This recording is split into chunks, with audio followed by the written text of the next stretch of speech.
Hello. Hey guys, What up? we don't want you to think that we're just glossing over something, so we wanted to put this on the front of this episode because we didn't have a chance to speak on this because we already had something in the queue. And we do think that we need to address Our Asian brothers and sisters who are experiencing some black shit. You would say it that way. Yeah. I think that's good. No, but we're with you. We understand that this problem, we're not condoning anything that's happening to the Asian community. We understand that violence is on the uprise for the Asian community, and we all wanted to make people aware that we need to look out for our Asian brothers and sisters. Because at the end of the day, you're not just our friends, you're our partners. Check out next week's episode. We do have information that we talked about. But like I said, we're behind on the queue a week, so you're going to get that next week. And I have a feeling this is going to be addressed even more than next week's episode. So stay tuned. Please enjoy this episode that we did about Tekashi. Hey, what's happening, main wifey of the Ohios? Yeah. Columbus, baby. Columbus is nice. Yeah, I like Columbus. And me and Andy was saying, after coming off that run, I got to grab something. Keep going. all right, after coming off that run that we were on, again, like sports, man, you circle a calendar, and there are certain games you look at where you just go, wow, we got this one, and this one in a row. We're gonna get the groupie pussy, we gonna fucking party in the city. It's gonna be a good run. And then you get the opposite. You get the runs where you just go, oh, fuck. So we were on an all fuck run for a while. But now we hopefully this is starting to swing in a good direction. Columbus, Ohio at the Funny Bone is where we bees. Dude, it was nice to hear laughter again. Like, Yes. just And good mood. But the laughter comes from a different place. Like, you have to, in some places, you got to get past all the darkness. The laughter has to, like, come from the gut and comes above the darkness and then out of them. Right. But in Columbus, there was laughter. It was in the room. It wasn't just... It was the energy. It was everything was nice. But again, because of COVID, the clubs are trying to make all their money with limited seating. So, they add these third shows where Andy and I are doing 8 shows, 9 shows. Normally we would do 6, now we're doing 7. And they added a third show here, and everything was good up until that third show. And I even said to it, because what's great about Columbus is there really is a diversity in terms of the energy too.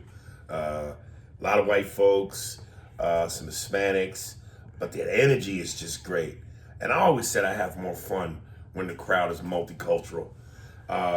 But no doubt, man, I said to Andy as he was walking into the showroom from the green room, this the nigga show. And you always know it's the nigga show because black people, couples, wear matching outfits. One broad had on her whole left and right side was sparkly. And her dude had on an outfit that was just as sparkly. Loud colors, ghetto fabrics, and I just knew. I knew. Yeah, when I went up, you told me, and I was like, "Are you sure?" Because I looked around the room, and I was like, "You sure?" Because it had been so good. My spidey sense, nigga, was tingling. And I said, "This is the niggas."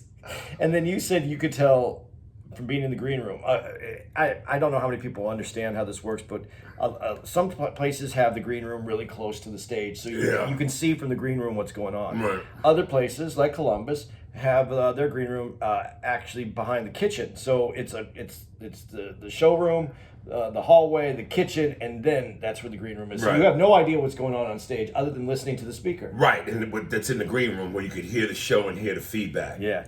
And you were listening to the show, and you told me that you could hear from my voice the way I had sped up the show. Oh, you was trying to get up out of that bitch. Yeah. I was like, oh, he's speeding through this. Yeah.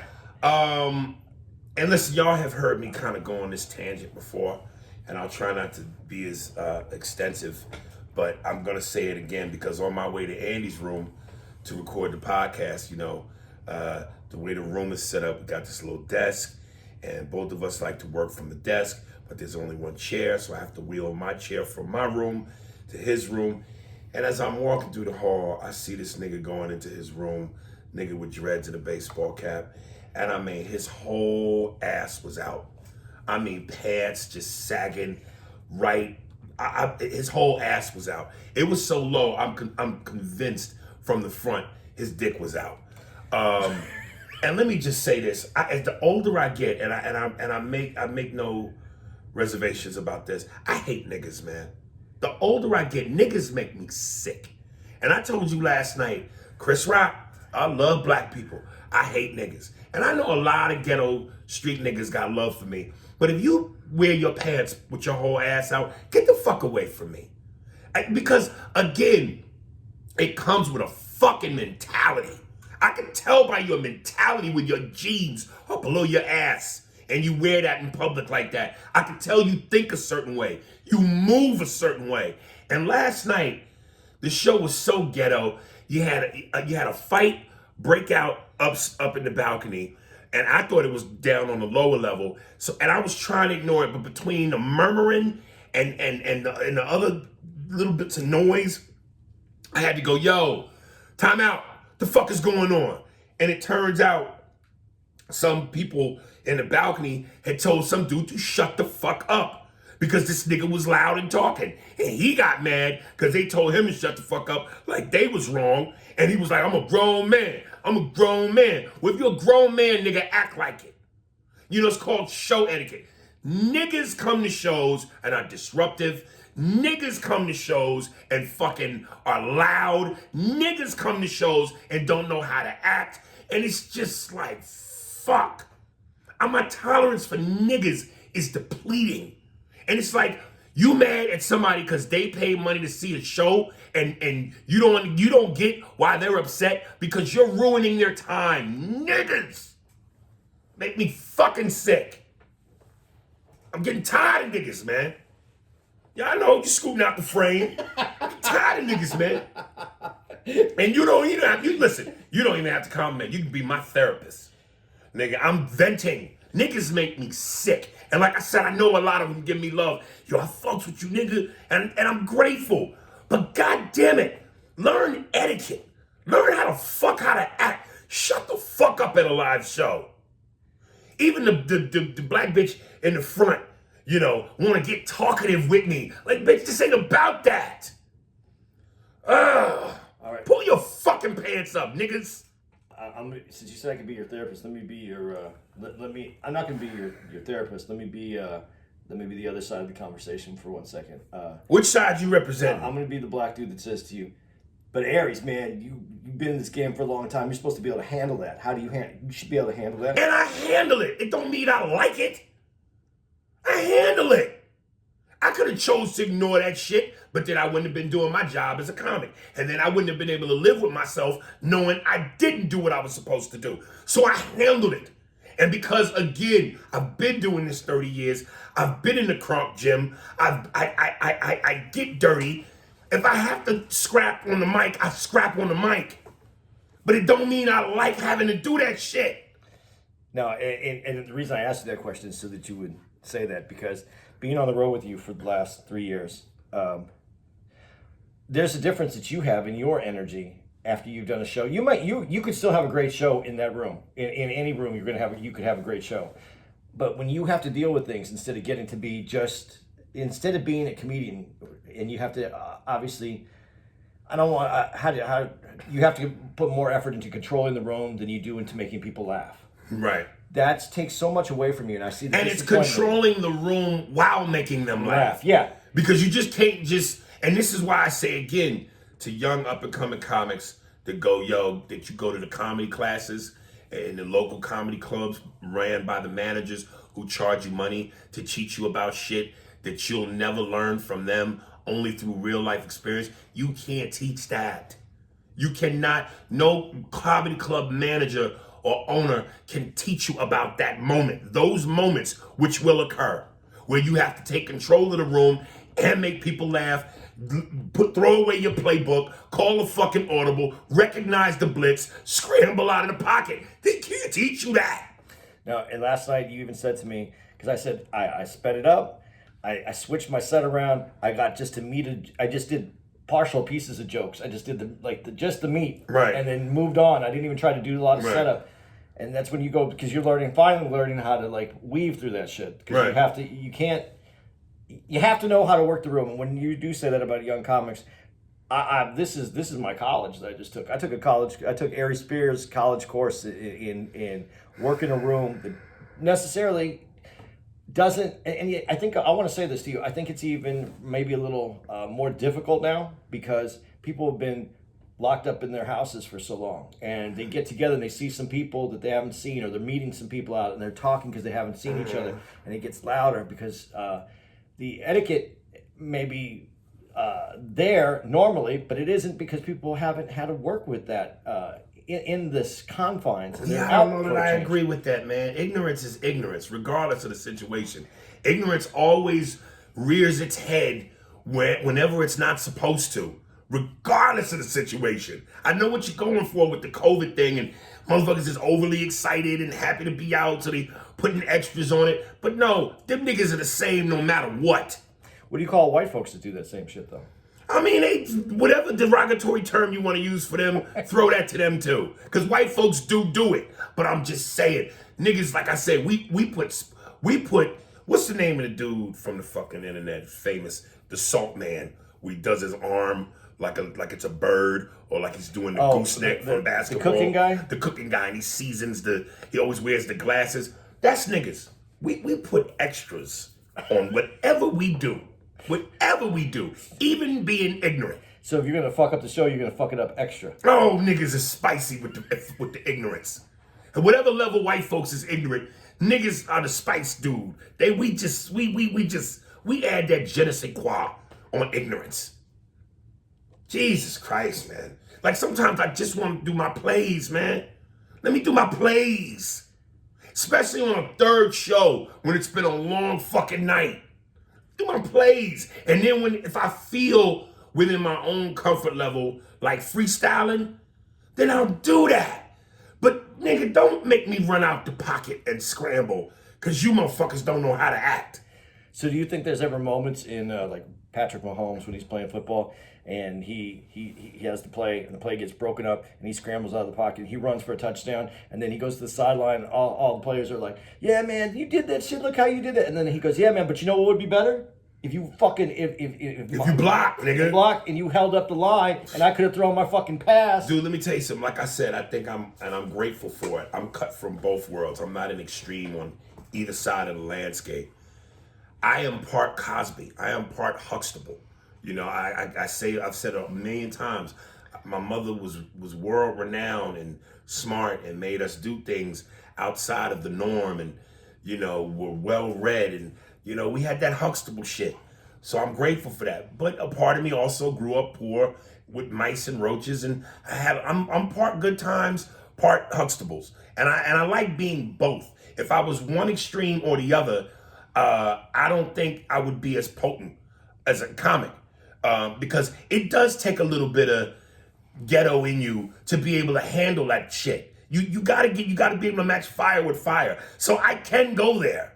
But at times, I just want to read a book and wear a cardigan sweater near the fireplace and play some chess. Okay, so now I'm going to be your therapist for a second because I just listened to you and I think I picked up everything that you just said. So here's what it is. So because you are cut from both worlds and because you figured out a way to navigate and be appropriate in a situation, you get disappointed with people that are cut from the same cloth as you that haven't figured out how to act like you have, like to be able to put together. They can't do both. They can't do both, and that disappoints you because you think people should be able to. Yeah, it'd be. You know, listen. The more versatile you are, the better. Okay. And I just, when you just strictly DMX, strictly ghetto, strictly street, that has its advantages, but it has its disadvantages. And I think if you too Cosby and you too Huxtable, certainly that has its advantages. But you want to be able to get down and dirty with your people sometimes. You know what I mean? So I like being able to do both. But when you can do both, You know when to apply what when. That's what I was trying to get to. You know, Yeah. you're disappointed that they haven't figured out how to apply. Yeah, this ain't the place for that, nigga. All that loud shit. This ain't the place for that. Gotcha. So, all right. Woosah. But 4 shows were unbelievable up until that point. Yes, and tonight will be great because it's only 2. It's Sunday, and you know, niggas is a little bit more civilized on the Lord's Day.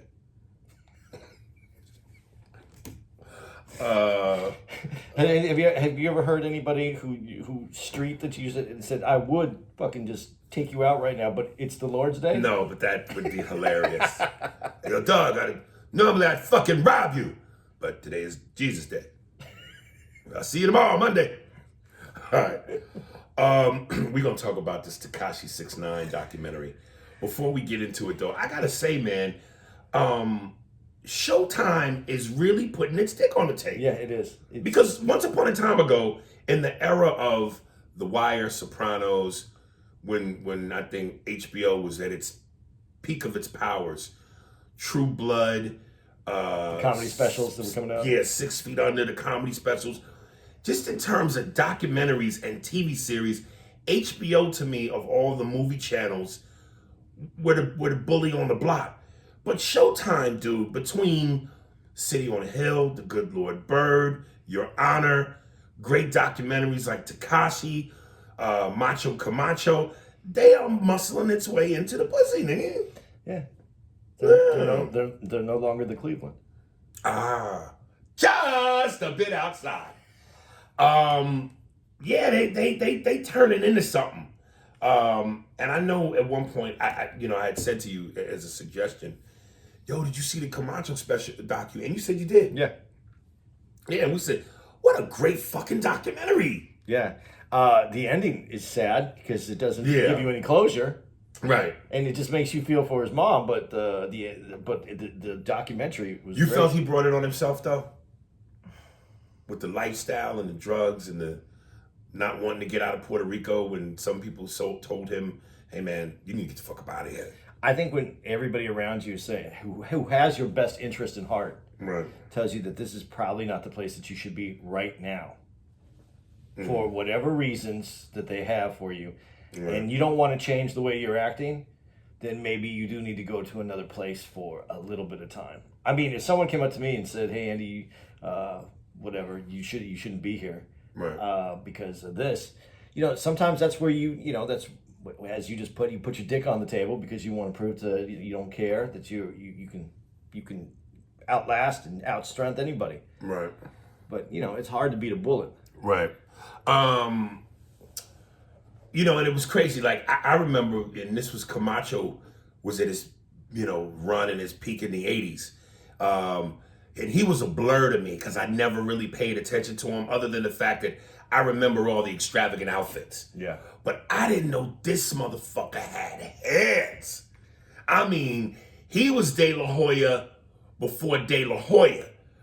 Minus, and this is exactly what I'm talking about. Camacho was a ghetto motherfucker. All the way. He was the niggas. De La Hoya, he was never really ghetto, but he was pretty boy. He was well-to-do, articulate. He was smooth. He was smooth, but he could get down and dirty. Mm-hmm. So he was me. I was Oscar. I'm Oscar. Whereas guys like Camacho and Fernando Vargas is the niggas. And Camacho was a hood motherfucker, but had hands. Yeah, my dad used to enjoy, my boxing history really all comes from my stepfather. And enjoyed watching him fight, but could not stand watching him outside of the ring. Yeah. Right. So, but as far as fighting, man, he had skills, man. I gave him a fucking boxing lesson. I thought I won the rounds. I fought a lot of great fighters. And I was just proud to fight. And I look forward to fighting him again. Oscar. Yeah, I used to do Oscar. But yeah, man. All right, let's talk about this motherfucker Tekashi. Andy, you've heard me say this. Oh, by the way, this Sunday, March 28th, City on a Hill. Yeah, it's back. God, Lord, give me the strength to not watch. because I want to binge watch this and Snowfall. Now, I'm going to watch this one the right way. I have held off on watching Snowfall because I want to watch a couple in a row. Right. Because when I watched, when it came out, it was 2 in a row. Snowfall. Yeah, it was 2 in a row. They gave you first and second right in that, and that was good. I had enough, and it's not that I wanted more, but I had enough. Right. I could go to sleep that night and not worry about it. Mm-hmm. So I kind of want to watch them where it's at least 2 at a time because 1 hour isn't enough. And they all no, because they always cut it at that part where you fuck. Yeah. And so I want to get a couple. And I disagree with you at first, where you have to watch each one as it comes out. But 2, if I can just watch 2, at least 2 at a time, Dude, I'll be okay. Listen, I'm not trying to pat myself on the back, but I really think that analogy is perfect. You don't open a bag of chips, eat one, and close the bag till later. It's potato chips. Yeah, you gotta open and you gotta gorge. You gotta damn near finish the bag. No one eats a chip. And to me, shows like Snowfall, Ozark, fucking City on a Hill, that's Doritos, nigga. That's Ruffles queso. That's chicharrones, nigga. That's whatever your favorite chip is. I'm gonna take your analogy and then put it to how I started to look at this and why I was agreeing with you. You take that bag of chips and what do you say? There's like 12 or 14 episodes in the season. Yeah. So you look at your bag of chips and you go, okay, 1, 2, and you divide that into 14, and then you see how small that little amount of chips are, and you go, nah. You wait? No, you go, okay, that's not enough chips. I'm gonna have to dig into this bag a little deeper than that. Right. I need at least a little bit more than that. So yeah, I agree with you. I came around, but I can't leave it there. I can't let it sit there and not take a peek. Really? But once you take a peek, don't you want to keep going? Yeah, but if there's only 2 episodes, at least I'll get a little bit. I can't do that to myself, dude.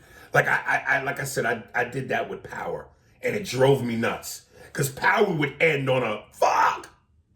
Yeah, but I didn't have that love for Power that way, so it didn't fuck me up like that. But with City on the Hill, I'm just hoping, and I just hope. I'm sorry, and it really looks like from the previews they upped the ante. Yeah, because that's what I was gonna say. I don't want them to do a bunch of setup, like give me a little bit of fucking just pow, and then a bunch of like, here's how the season's gonna go. Right. I need them to dig in deep right in the beginning, and I think it looks like from what, like you said, what they showed. We're going to have something, so I'm hoping for it. And I just read they're going to do a 4th and final season of Ozark. What was it? Split season? Split season. But it wasn't 14 episodes apiece, right? No, it's like 'cause that's 28. I thought it's 7. Isn't 7 7 apiece. Because normally they do 10. Yeah. So it's going to be 4. So, and like I said, the way season 3 ended, wow, nigga. Yeah. Wow. I was just reading our Instagram, our Spearsburg Pod Instagram, and someone said, that they watched 1, but they couldn't get through 2, or they watched 1, but they couldn't go further. I go, the 2 is just really hard to, Dude, I did not feel that. I got what you were saying in terms of a little far-fetched here and there. Yeah. But ultimately, man, that series holds up. I just didn't 2 I didn't appreciate until the end. It got a little bit better, and 3 was good. So here we go. Like, I'm hoping for 4. Yeah. And Justin Bateman, I'll watch it because of Justin Bateman. If no other reason for him, but everybody else is dope. They're good, but I like seeing him play a little bit dirtier character. And what I like about that character is he gets dirty, but he always stays like the part. And not only that, it's a different dirty. It's not Soprano Tony dirty. It's not Ghost dirty. It's not Franklin dirty. It's a without a gun, without a suit, just a plain dude who almost can fuck you up psychologically with how he talks to you. And I think that what made season 2 hard for me is that he stayed believable to me in that series, and everything else got weird. That's what I think season 2 fucked me up a little bit on Ozark. I really like Justin Bieber. I'm it's hard to believe that's the same guy that was playing in what's the Horrible Bosses? No, not even Horrible Bosses, but the series with the Frozen Banana play. Arrested Development? Yeah, Arrested Development. I'll take it back further than that. Remember the TV series he was on? Yeah. I forget the other dude. I want to say Sandy Duncan was in it with him, but I could be way off. But and that's another thing. his longevity. And the Since ability forever. to play any part. Yeah. Dude, that's so okay. So big shout out to Justin Bateman for being a fucking Jason Bateman. Jason Bateman for being a sensational actor. Yeah. All right. Jason. When I tell you, I hate Tekashi 6ix9ine, nigga. Of all the, and I don't even know. Even as you watch this documentary, he would refer to his rap as not even rap, like a rock rap. I never thought he was a legit rapper. I couldn't understand half the shit he was saying. That big hit song that blew him up, Guamo, whatever the fuck that was, where he shot that in the Brooklyn neighborhood. I can't even recite. I just hate his look, and I have never seen. And listen, rap has always been predicated on braggadocious. Look how much money I got, the cars I drive, the bitches I fuck, the house I live in. That's always been a part of hip hop. But I don't mind that when you have the skills to back it up. And I don't mean talking about the material shit. I mean real flow, bars, cadence, storytelling ability. Because you could be as braggadocious as you want to be, and I get that's part of it. But when you got some shit to make motherfuckers really listen and bob their head and go, yo, what did he say? That to me is the ultimate. And all this nigga does is brag about how much money he got, how he's unstoppable. Treyway, man, Treyway. You can't fuck with him. He's unfuckwittable. And it's like, it's so obvious you are the biggest pussy on the planet. Well, early in that documentary, he admits that he was never there to be a rapper. He didn't want to be a rapper. And I think that's one of the biggest insults about it. I think it's an insult because it shows how it demeans people who really do it for real, and it shows how flawed the business is. That somebody who doesn't really care about this, it isn't their passion.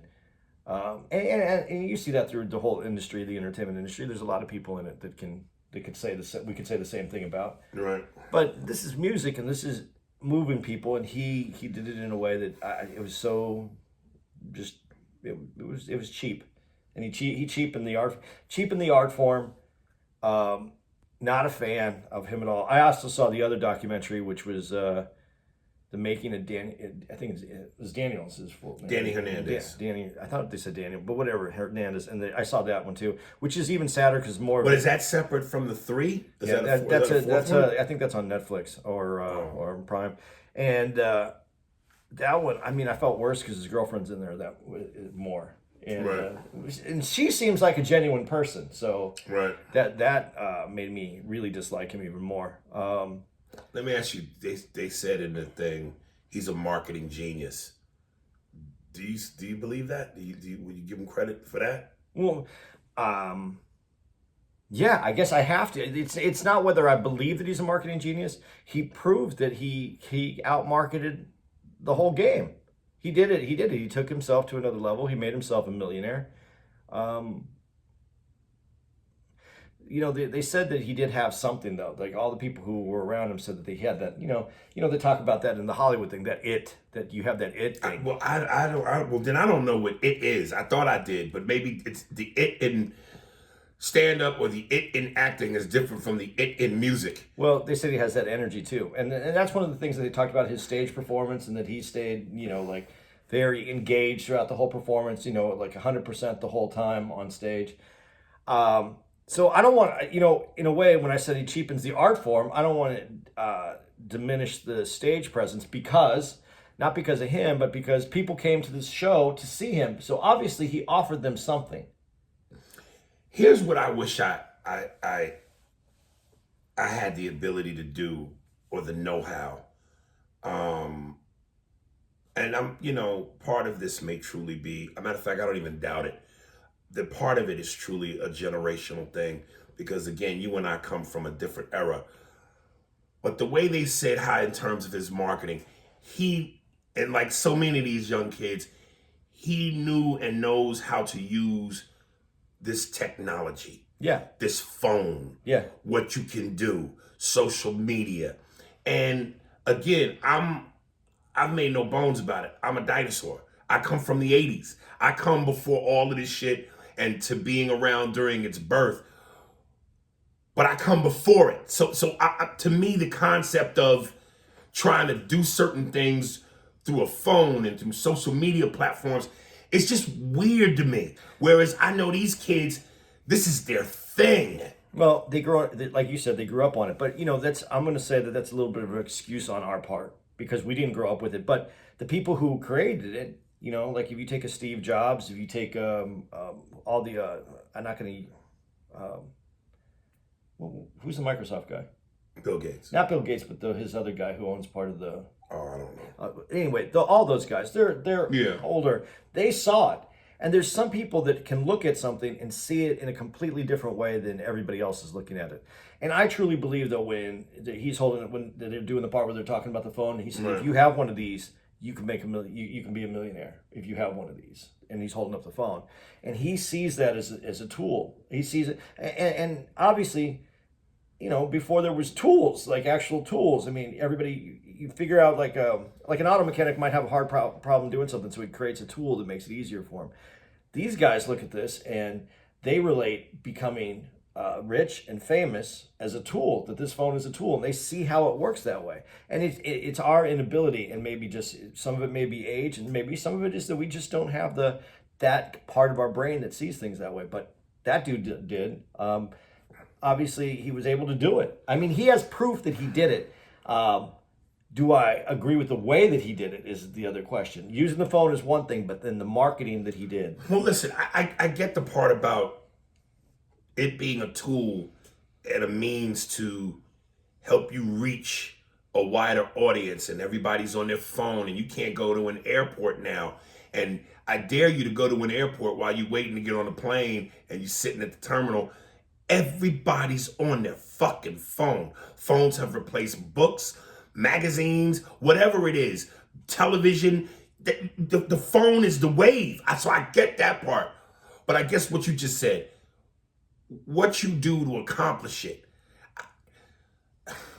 I just think I come from a place where it's like, word, this is what's doing it. This thing you uploaded that's nonsensical and silly and not even funny. I guess that's the dinosaur in me. I come from a place where substance and real creativity, and I guess the word I want to use is gimmicks weren't it. It feels like gimmicks is what gets you. And these dudes are gimmicks. Well, it is gimmicks because, first of all, when they said it's kind of more of a rock rap, because he wasn't a big rap guy. He couldn't tell you who rappers were. That wasn't his area. So it's a rock rap. But that had already been done. The Beastie Boys have done it. Kid Rock. Kid Rock has done it. Anthrax actually did some rap songs. I mean, there's Ice-T's Body Count. So this has been done. So, but he paid attention to that. So he made himself more unique. I mean, as ridiculous as we think about that rainbow hair and the tatted up face, he realized that the more every time he did something, it got more attention. So he would take it further and further every time. And he was willing to do that to himself. Because I asked you the question, because we've had this conversation about where you would like to be in this business, and I asked you this point blank. I just said, so if I told you could just tat up your face a bunch and dye your hair, and you would hit that level, would it be worth it to you? No, because I'm not living with tats on my face. First of all, the concept of dyeing my hair, listen, that worked for Dennis Rodman, and I get why it worked. But again, my whole thing is, your question is if I knew, if there was a guarantee that if I did that, you come out the other side, you're the multi-million. I don't know that I could live with myself, man. Because at the end of the day, and this is one of my notes about the Tekashi thing, once he, especially after he ratted and was trying to revive his career, it's like once the gimmicks are over, now you got to rely on substance. And at some point, the gimmicks run out. Gimmicks don't last. Substance does. And I got to fall back a little bit on my shit. Again, for somebody like me who, I haven't been on TV since Mad TV. I haven't been in a big profile movie since Jerry Maguire, which was 20-something years ago.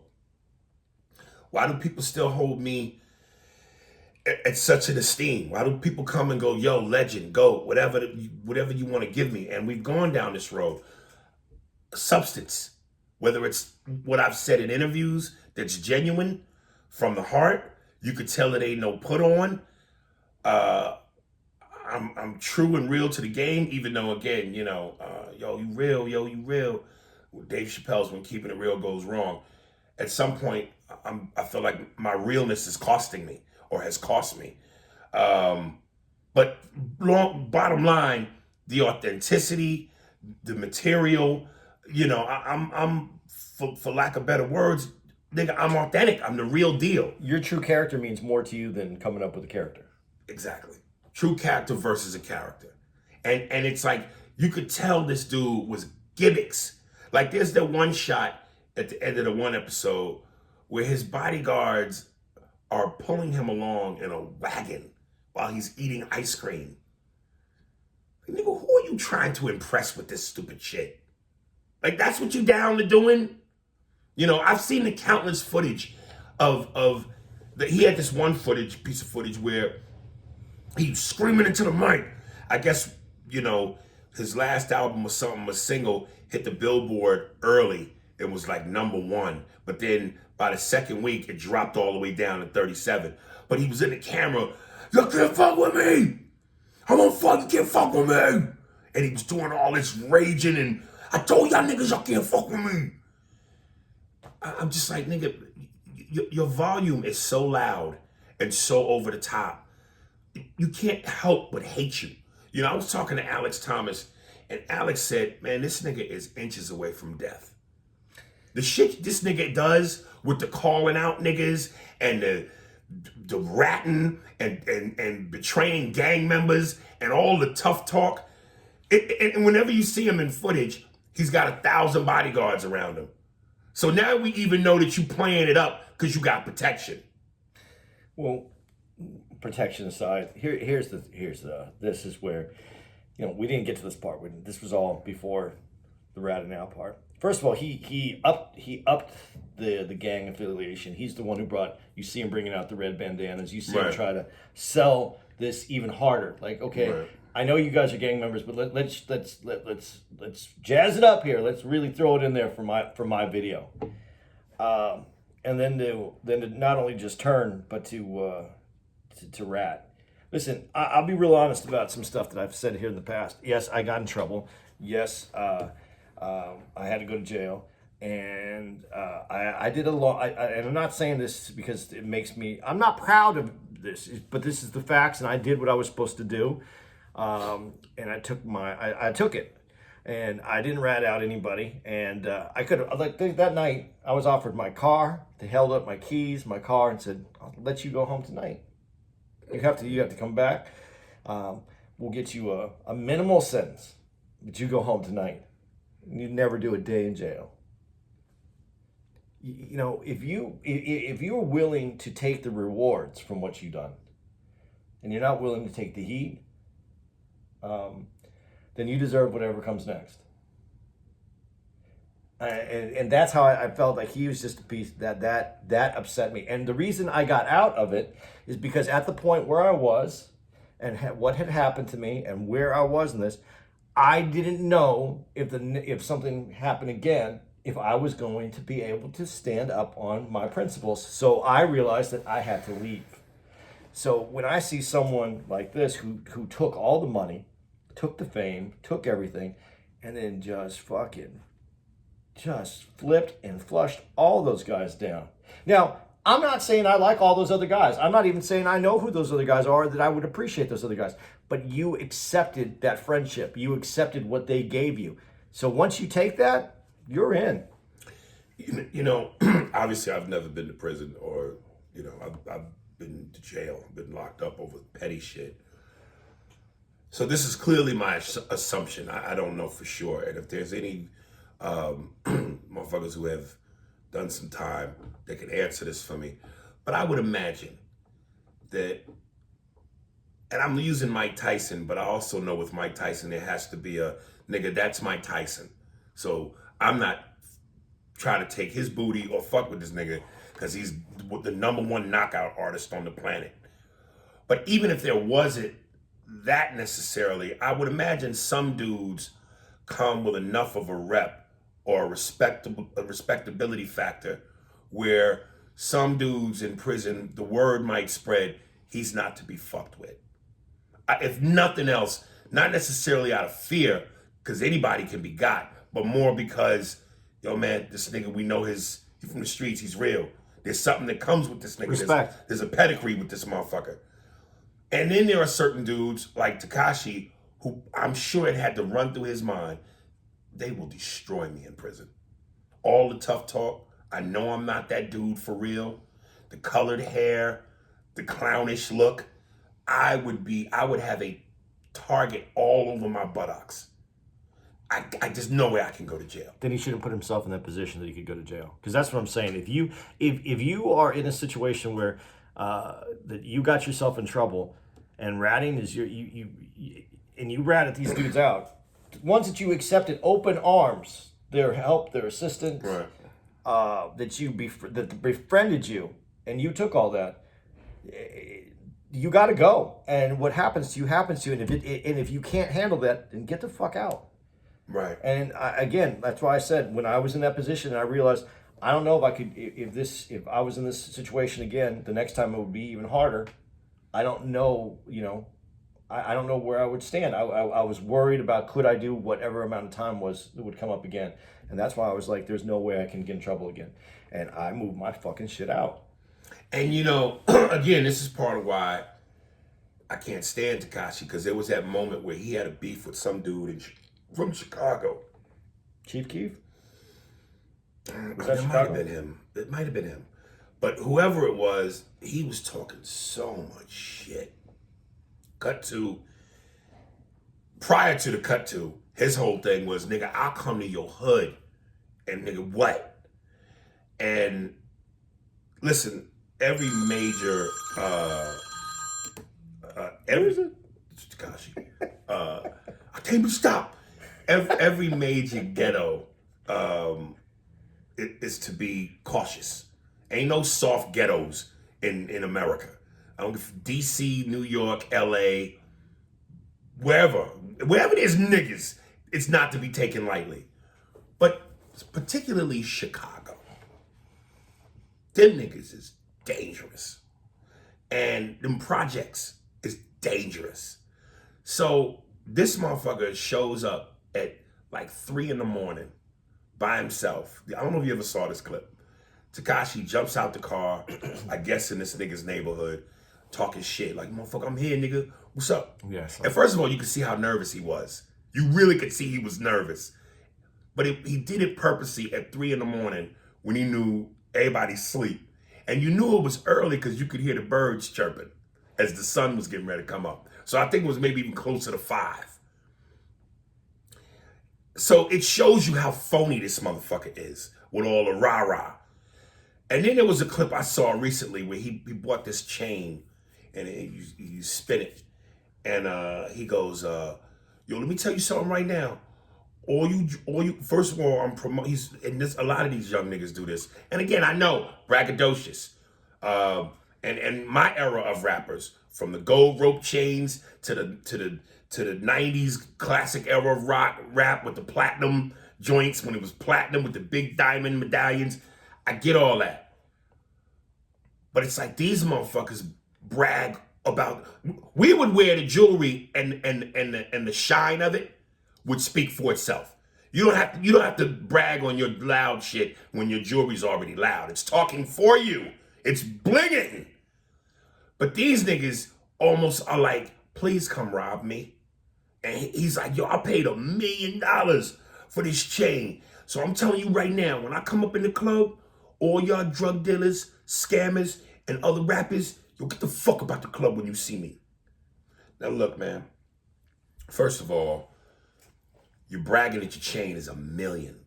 That in and of itself is its own reward for a nigga to rob you. And they will hold up your chain and put it on social media and go, I got this nigga's chain. Here's the proof. Why would you set yourself up for that? And then 2, rappers talk a lot of shit, but at the end of the day, I think it's mostly wolf tickets. You know what I mean? Because they talk a lot of shit, but they got a family to look after. They got bills to pay. They got people that depend on them. And be honest, if you're smart, you don't want to go to jail. You don't want to risk millions of dollars over dumb shit. So while they talk shit, they really ain't gonna do nothing. These niggas are poets at the end of the day. They reciting poetry. But you gonna say to drug dealers, get the fuck up out the club? Drug dealers whose whole purpose is about that life. Guns, death. Nigga, what are you doing? And to the rappers who might not do nothing, it's the niggas around them that want to get in good, make a name, ain't got nothing to lose. What the fuck are you doing? Yeah. By the way, you old head, it's drip. That's the drip. It's not chain anymore. It's the drip. It's the drip. Yeah. Oh, okay. Sorry. Old nigga shit. I'm an Ariesaurus Rex, nigga. All right. That's why you have kids. They teach you the shit. Yeah. Your kid is just not old enough yet. Right. My kids, they keep me Right. in the loop. Okay. Trip.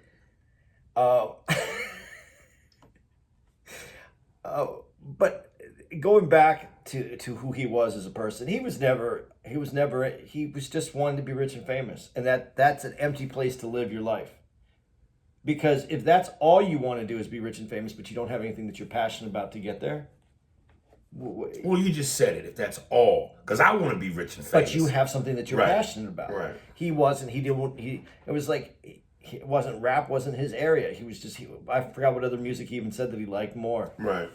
And it just seems like but he had again, everybody has their trials and tribulations. He had a hard upbringing as a child. I mean, he didn't have a lot of direction. I mean, I see a lot of things, but when you get to the end, the only thing that I'm stuck on is that he took friendship from people and he fucked them all, and that's and what you just said. Imagine if he would have said, if he wouldn't have if he wouldn't have turned everybody in, if he would have done what he was supposed to, and when he came out, he goes, "You can't vote with me," and he had the #1 song, and then it went to 37, and then he's going to disappear. He's going to be something that I think just disappears. Yeah, I think he's pretty much disappearing already. But if he would have done he would have held out, and he would have had, I don't want to say what he would have had in prison, but he would have had some support in prison from his connections from who he's friends with on the outside. Right. And if he would have got through that and came out, could have been bigger than he was when he went in. But he became who he is, and he showed who he was. That's the other thing. So I have no love for Tekashi 6ix9ine. I didn't have any for him before he went in. To be really honest, I didn't enjoy anything of it. I thought maybe it's just because of our age, but I saw the character. I saw the cartoonishness of what he was doing, and I thought it was. And listen, again, there's always been colorful motherfuckers in rap. Matter of fact, last night as we were going from the second show to the third show in Columbus, here in Columbus, the DJ was playing some hip hop, and Busta Rhymes was playing that song he did where the beat is from The Knight Rider. Doo-doo, doo-doo, doo-doo, doo-doo. Remember early in Busta Rhymes' career, before he became Buff Busta, when he was bony and lanky, he was colorful, man. He would wear wild outfits, weird hats, and shit like that. So again, you can be that. You can be different. You can be a little animated and cartoonish. But Busta had skills. Yeah, he had his own lane. Busta had skills, man. But that's the difference. When you have skills, you can listen. Kanye has skills. Kanye is one of the weirdest people in the world. He's out there. Yeah. But he has his levels, and he knows what he wants to do for himself, and that isn't a cartoon character of himself. That is Kanye. And the last thing that really bothers me about Tekashi, and normally I don't get upset when other brown people, Hispanics, say nigga. Even though I know a lot of them derive from us anyway. So, but that's why I get brown people. You know, we got a lot of similarities. Maybe not as deep historically in terms of what we've been through, us versus them, but still in terms of poverty, in terms of the streets, in terms of a swagger, in terms of flavor, in terms of music, food. We're like distant cousins. So I don't mind when brown people say the N-word, but the way Tekashi says nigga, I mean, it's just, it makes me cringe. Man, y'all niggas, let me tell you something, man, y'all niggas get the fuck up, y'all niggas, I really want to punch this nigga in his mouth, dude. When he says it, fuck.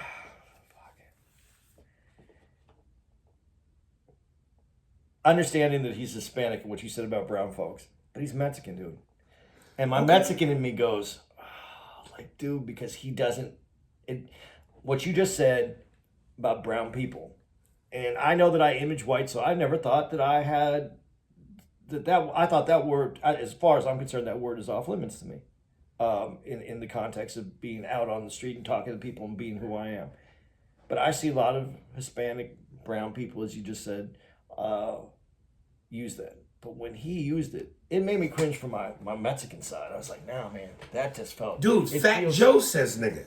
Yeah. It don't bother me. But it feels right coming from Fat Joe. Yeah. Tekashi just, like, I guess it goes back to, like, whether I felt Tekashi was like a cartoon. And so Tekashi in his personality, because and I'm closer to it, and I know I've said, all Hispanic folks to me are kind of one, but they're obviously, if it's Mexican, I feel a little closer to it because there's connection to it in that way, and that just, I was disappointed and almost, I don't want to say embarrassed, but there was this uncomfortableness about him being that close to me in blood relation, I guess is what it is, because that's not how I think represents. I think it goes back to, again, the authenticity of it. If like Fat Joe feels right because Fat Joe feels authentic. Fat Joe is not a put on. Fat Joe got skills. Tekashi, because I know it's an act, it's a gimmick. Again, the Chicago footage, the shit you talk, we could see the fear in your eyes. You hide behind all them goddamn big ass gorilla bodyguards. Yeah, nigga, that when you say it, it's coming from a place of just, here's my routine. What was and I apologize because I don't know his name and it's important in comedy community. Who was the Puerto Rican dude who passed away recently of cancer in New York? Not last year. We worked with him one time. The comedian? Yeah, we worked with him. Oh, my man, Angel. Dude, one of the coolest dudes I see. Yeah. And Puerto Rican, but light-skinned dude, right? Yes. But he was a peanut butter color. Yeah, but he was it was on the lighter side. Yeah. Said that word all the time. It never felt uncomfortable, never, like disjointed, unpleasant. I felt like he was in his element. And I guess that's it too. Tekashi, he faked an element, that he was in an element that he belonged in. He didn't belong When Angel would talk to us and in his natural flow, oh, come on, papi. Hey, what's up, papa? That whole, and I don't want to make it seem like a New York thing, but I got to speak from that because, and maybe to your point, brown people to me, brown people. But Mexicans, I don't know, New York, there's papi, there's a flavor. There are Mexicans with that flavor, but it is an East Coast thing that you're used to, which was mainly Puerto Ricans, Dominicans. Right. You get that. Mexicans have that same flavor. Not all the Mexicans that you see or the way they're represented have that same thing. Some of them are traditional cowboy kind of. Right. And you don't see those as much. Right. But Mexicans that are in the flow, they still have that, who grew up around all brown people, black people, they have that. They do have that. This Tekashi, I don't know what he had. It like I said, it didn't feel right. Angel, though, I want to shout out to him and his family. Yeah, rest in peace, man. He what was a one cool motherfucker. really dude. cool dude. And when we were talking about this, he was a great example because when I first met him and I heard him talk, I was like, and then I was like, oh Right. no, this is who he. Right. That's who he is. He's that guy, and just a cool dude. And New York misses him, man. He was a good guy to have in the scene. Yeah. So and listen, it's I will say this, whether it's marketing or whatever, like they go, Tekashi was like the freeway accident you couldn't help but want to watch. And as much as I despise this motherfucker, the documentary's great. But I knew I wasn't gonna walk away from it going, oh, I have a love and a respect for him now, because he's still the same cartoon that he's always been, and the gimmicks, and it makes it hard to like this dude. And then they showed the thing where he beat up on his girl, and he he's a piece of shit to me. He's not a balanced person. But also, what was the name? That's the documentary. Was what was it called? I thought it was called Tekashi. Yeah, but there was something else in the title. The other one that I saw is called The Making of Tekashi. Daniel Hernandez, The Making Right. of Tekashi. If you don't have the time for the 3 episodes, at least check that one out. It gives you a lot of background too. Right. But I like both. I'm glad I watched both. I'm disappointed that I spent that much time on Tekashi, period, to be honest. But you didn't think it was worth it? it was. Like, I didn't need both of those. Right. But the one, that Showtime, yeah. That one was better. But it's just longer. I got a lot of the same information. And the relationship with his dad, they don't really go into as well on Right. the one that you saw, the one on Showtime. There's a more relationship on the Daniel Hernandez one on, I think it's Prime. It might be Netflix. But that one with his dad, that's also a sad story and shows where he comes from. Just shows it's part of the reason why some people are not complete. Mm-hmm. They're missing so many parts that maybe that is another reason why he is who he is. But it's unfortunate because he had love from a group of people that supported him and would have rode with him to the end, and he. Right. I mean, even the one dude who was like his right-hand man, they said when he went into jail, his sons were kids. By the time he gets out, they're going to be damn near grown men. Yeah. Damn. All right. All right, so that is it. Coming up is my man Des Edwards. New single is called Suicide Holla /Butter Dirty. And he can be found on all platforms at Suicide. SHUICIDE Holla HOLLA. Here it is. Anything before we go? Now my little joke that I do with True saying it smells like suicide back here, that didn't even get anything on the Late Show last night. Yeah, it just was Columbus, looking forward to you tonight. We're going to be in Cincinnati coming up here April 2nd to the 3rd. Only 2 nights. So get your tickets. What, just Friday and Saturday? It's Friday and Saturday. But that might change, though. It could change, but it could also add shows just to Friday and Saturday. But get your tickets because it's going to sell out. And then the following week, the 9th through the 11th, we're going to be in San Jose Improv. And after that, I'm looking forward to this one. I'm just going to say it. I was only going to give 2 dates, but we haven't been to the Huntsville Stand-Up Live. Right, and they got the stand-up live, of course, in Phoenix. Yeah, and this is our first time, though, in Huntsville, and that's going to be the 16th through the 18th. And that's our first time there, and I'm excited to do that room. I heard it's really a good room. Yeah, I hope it's good, too, even though it's the South. And then I guess I might as well finish up for the month, and we'll be in Spokane Comedy Club the 22nd to the 25th. And those guys who run the Tacoma Comedy Club, Spokane, OKC, what's Brickyard Comedy Club? I think so. Yeah. And they run a good club. So I'm excited about all of our dates in April. Please come out, check us out. Support that podcast. Let your friends know about our podcast. We're keep trying to grow. There we go, baby. We're out. All right.